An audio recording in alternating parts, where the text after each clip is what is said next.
നമുക്ക് കുറച്ച് അത്ര പോസിറ്റീവ് അല്ലാത്ത ചില ദിവസങ്ങളുണ്ടാവുമല്ലോ. പോസിറ്റീവ് അല്ലാന്ന് നമുക്ക് തോന്നുന്ന, നമ്മൾ വിചാരിക്കുന്ന രീതിയിൽ കാര്യങ്ങൾ നടക്കാത്ത ചില ദിവസങ്ങളുണ്ടാവുമല്ലോ. അപ്പോൾ അങ്ങനെയുള്ള ദിവസങ്ങൾ മുന്നോട്ട് പോകാൻ ഭയങ്കര ബുദ്ധിമുട്ടാണ് അല്ലേ. അതൊന്ന് തീരാൻ ചില സമയത്ത് നമുക്ക് തോന്നും എന്തൊരു നീളമുള്ള ദിവസം ഇതെന്ന് തോന്നും അല്ലേ.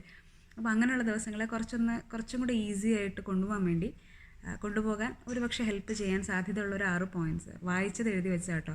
അപ്പോൾ അതൊന്ന് ഷെയർ ചെയ്യാമെന്ന് വിചാരിച്ചു. അതിൽ ഫസ്റ്റ് പോയിൻ്റാണ്, not everyone will apologise.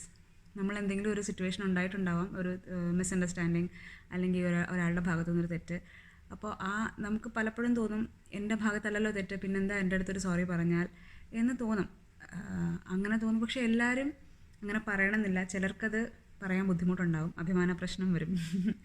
മറ്റു ചിലർക്ക് പറയാനുള്ളൊരു ഹെസിറ്റേഷൻ, ഓക്കെ അവർക്കറിയാം തെറ്റ് അവരുടെ ഭാഗത്തായിരുന്നു എന്നറിയാം, പക്ഷേ അത് ഒരു പക്ഷെ പറയണമെന്നില്ല.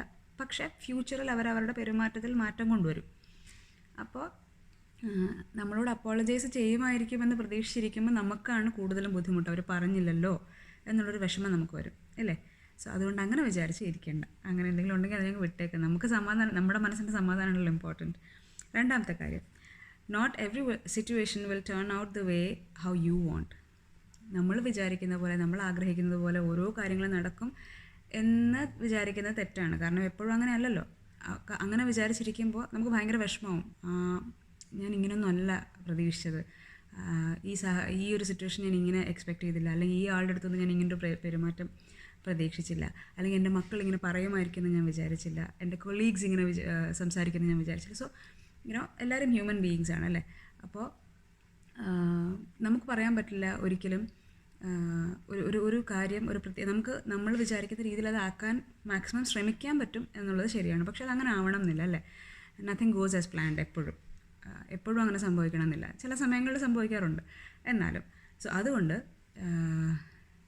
എല്ലാ കാര്യങ്ങളും നമ്മൾ വിചാരിക്കുന്ന പോലെ നടക്കും എന്ന് വിചാരിച്ചിരിക്കുന്നത് നമ്മൾക്ക് തന്നെ ഒരു സ്ട്രെസ്സ് കൊടുക്കുന്ന കാര്യം. അതുകൊണ്ട് അത് വേണ്ട കേട്ടോ. അതൊക്കെ എങ്ങനെ കൊണ്ട് നടക്കട്ടെ, വരുന്ന വഴിക്ക് നോക്കാം എന്ന് വിചാരിക്കും ചില കാര്യങ്ങളെങ്കിലും അല്ലേ. Third point, nothing changes if nothing changes. ഇതാണ് കേട്ടോ എൻ്റെ favourite. Nothing changes if nothing changes. എന്താ ഇതിൻ്റെ അർത്ഥം? നമ്മൾ എന്തെങ്കിലുമൊക്കെ മാറ്റം ആഗ്രഹിക്കുന്നുണ്ടെങ്കിൽ ആ മാറ്റത്തിന് വേണ്ടി ശ്രമിച്ചാലല്ലേ അത് മാറുള്ളൂ. മാറണം ഇങ്ങനെ വിചാരിച്ചുകൊണ്ടിരുന്നാൽ ഞാൻ അത് സ്വയം മാറില്ലല്ലോ അല്ലേ. അപ്പോൾ ആ മാറ്റത്തിന് വേണ്ടി നമ്മുടെ ഭാഗത്തുനിന്നും ശ്രമം ഉണ്ടാവണം അല്ലേ. ഒന്നും ആവാതെ ഞാൻ എത്ര നാളായിട്ട് വിചാരിക്കുകയാണ് ഇതിങ്ങനെ വേണമെന്ന്, അങ്ങനെ വിചാരിച്ചിട്ട് കാര്യമുണ്ടോ? അത് അങ്ങനെ ആവാൻ വേണ്ടി നമ്മൾ എന്തെങ്കിലും പ്രവർത്തിക്കുന്നുണ്ടോ? ഇല്ലെങ്കിൽ പിന്നെ how can that change, right? So അതുകൊണ്ട് nothing changes if nothing changes. നമ്മൾ ചെയ്യാനുള്ളത് ചെയ്താലേ മാറാനുള്ളത് മാറുള്ളൂ. Next, what other people think of you is none of your business. ഇത് ഇപ്പോഴും അക്സെപ്റ്റ് ചെയ്യാനല്ല, റിയലൈസ് ചെയ്തിട്ടും അതങ്ങോട്ട് സ്റ്റോർ ആവാൻ വളരെയധികം ബുദ്ധിമുട്ടുള്ളൊരു വ്യക്തിയാണ് കേട്ടോ ഞാൻ. ഞാനിങ്ങനെ ട്രെയിൻ ചെയ്തുകൊണ്ട് തന്നെ ഇരിക്കണം എന്നെ. So what other people think of you is none of your business. ശരിയാ, വേറൊരാൾ നമ്മളെപ്പറ്റി എന്ത് വിചാരിക്കുന്നു വിചാരിച്ചുകൊണ്ടിരുന്നാൽ അവർ ഓൾറെഡി വിചാരിക്കുന്നുണ്ടല്ലോ, പിന്നെ നമ്മളെന്തിനാണ് വിചാരിക്കുന്നത് അല്ലേ. അവരത് വിചാരിച്ചോട്ടെ. ഇപ്പോൾ പറയാനൊരു 4 പേരാണുള്ളതെങ്കിൽ അവരെന്തായാലും പറഞ്ഞുകൊണ്ടേ ഇരിക്കും. അതിപ്പോൾ നമ്മൾ നല്ലത് ചെയ്താലും പറയും, ചീത്ത ചെയ്താലും പറയും. ചെയ്താൽ പറയും അങ്ങനെ ചെയ്തില്ലെങ്കിൽ എന്താ പറയുക, നിനക്കെന്നാലും അത് ചെയ്യാമായിരുന്നു, ചെയ്തില്ലല്ലോ, അങ്ങനെ പറയും അല്ലേ. സോ രണ്ടായാലും പറഞ്ഞോട്ടെ. നമ്മൾ ശരിയെന്ന് തോന്നുന്ന കാര്യങ്ങൾ ചെയ്യുക, അത്ര തന്നെ. Okay. Next, don't be afraid to take risks. ഇതും ഞാൻ എന്നെ ശീലിപ്പിച്ചുകൊണ്ടിരിക്കുന്ന കാര്യമാണ്. കാരണം ഒരു കാര്യം ചെയ്യണമെന്ന് ആലോചിക്കുമ്പോൾ അതിൻ്റെ മുമ്പിലെ തടസ്സങ്ങൾ അല്ലെങ്കിൽ പ്രശ്നങ്ങൾ, ഇത് മാത്രമേ എനിക്കെന്നല്ല ഒരു മെജോറിറ്റി ആൾക്കാർക്കും വരുള്ളൂ എന്ന് തോന്നും. അപ്പോൾ ആ ഒരു റിസ്ക് എടുക്കാൻ, ഓക്കെ ലെറ്റ് മീ ട്രൈ, ഞാൻ നോക്കട്ടെ ഇതെന്താ, മേ ബി ഞാൻ ഒരു ഇച്ചിരി എഫേർട്ട് ഇട്ടാൽ നടക്കാവുന്ന കാര്യം ഉണ്ടാവുള്ളൂ. സോ ലെറ്റ് മീ സീ ഇതിനെങ്ങനെ ചെയ്യാൻ പറ്റും. അല്ലാതെ പേടിച്ച് മാറിയിരിക്കുമ്പോൾ മേ ബി നമ്മൾ ആ പേടിയെ ഓവർകം ചെയ്ത് കഴിയുമ്പോൾ ഒരു വളരെ നല്ലൊരു റിസൾട്ട് ആയിരിക്കാം വരുന്നത് അല്ലേ. പക്ഷെ പേടിച്ചിരുന്ന് കഴിഞ്ഞാൽ എന്താ പ്രശ്നം? നമ്മളവിടെ ഇരിക്കുള്ളൂ. You will not know the other side of it.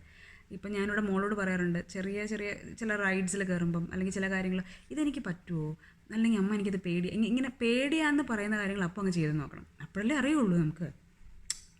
അല്ലെങ്കിൽ നമ്മൾ ലൈഫ് ലോങ് അതിനകത്ത് ആ ഒരു പേടിയിലിരിക്കും ഇല്ലേ. ഓരോ പ്രാവശ്യം ചെയ്ത് കഴിയുമ്പോൾ അതങ്ങ് പോകും, അത്രേ ഉള്ളൂ. ഇത് ഇത്ര ഉണ്ടായിരുന്നുള്ളൂ എന്ന് നമുക്ക് ഫീൽ ചെയ്യണമെങ്കിൽ നമ്മൾ you need to give it a try അല്ലേ. അപ്പോൾ don't be afraid to take risks. So last point, your past is your past. You can't change it but you can heal it അല്ലേ. കഴിഞ്ഞത് കഴിഞ്ഞു. ഇതൊന്നും പുതിയ കാര്യങ്ങളല്ലെന്ന് എനിക്കറിയാം. ഈ പറയുന്ന കാര്യങ്ങളൊക്കെ എല്ലാവരും കേട്ടിട്ടുള്ളതാണ്, എപ്പോഴും കേൾക്കാറുള്ളതാണ്. എന്നാലും റിമൈൻഡേഴ്സ് മാത്രമാണ്. Past is your past. അത് കഴിഞ്ഞ കാര്യം, നമുക്ക് അതിനകത്തൊന്നും ചെയ്യാൻ പറ്റില്ല. അത് ഓൾറെഡി കഴിഞ്ഞു. പക്ഷെ നമുക്ക് ചെയ്യാൻ പറ്റുന്ന എന്താ, അതിനകത്ത് നമുക്ക് എന്തെങ്കിലും മിസ്റ്റേക്സ് പറ്റിയിട്ടുണ്ടെങ്കിൽ അതിനെ റെക്ടിഫൈ ചെയ്യാം. ഇനി അതല്ല, നമ്മൾ അതിനകത്ത് നിന്ന് എന്തെങ്കിലും പഠിച്ചിട്ടുണ്ടെങ്കിൽ ഇനിയുള്ള ഓരോ കാര്യങ്ങളിലും അത് അപ്ലൈ ചെയ്യാൻ ശ്രമിക്കുക, അല്ലേ? അതിനകത്ത് അല്ലെങ്കിൽ നമുക്ക് ഒരുപാടൊരു മെൻ്റൽ സ്ട്രെസ്സാണ്, അല്ലെങ്കിൽ നമുക്ക് ഒരുപാട് വിഷമമാണ് ഉണ്ടായിട്ടുണ്ടായതെങ്കിൽ ട്രൈ ടു ഹീൽ. അത് അങ്ങനെയാണ്. നടന്ന ഒരു ഇൻസിഡൻറ്റിനെ നമുക്ക് എന്തായാലും നടക്കാത്തതുപോലെ ആക്കാൻ പറ്റില്ലല്ലോ. That already happened. അത് കഴിഞ്ഞു. അതിനെ അങ്ങനെ അല്ലയെന്ന് വിചാരിക്കാൻ പറ്റില്ല.